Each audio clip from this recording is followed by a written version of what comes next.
Alors, tu t'es toujours posé la question comment diagnostiquer une thrombose veineuse profonde, TVP? Je vais t'expliquer ça en quelques secondes.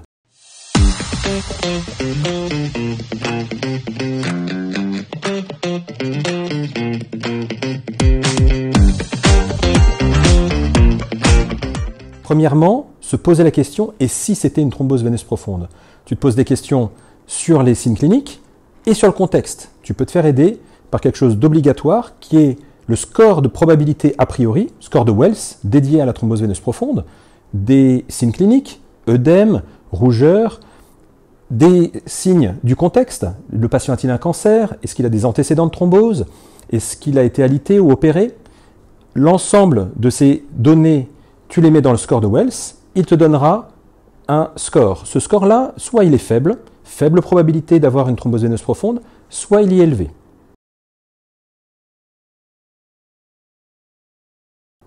En fonction de la probabilité liée au score, tu pourras savoir comment diagnostiquer ta thrombose veineuse profonde et comment exclure ta thrombose veineuse profonde.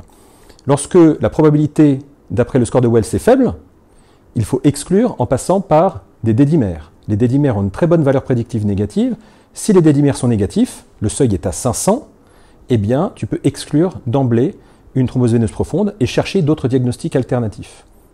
Si par contre, les dédimères ne sont pas négatifs, c'est-à-dire qu'ils sont supérieurs à 500, là, tu as besoin d'aide avec un autre examen. Alors, quel autre examen? L'examen qu'il faut utiliser, c'est l'échographie Doppler, l'échographie de compression plutôt.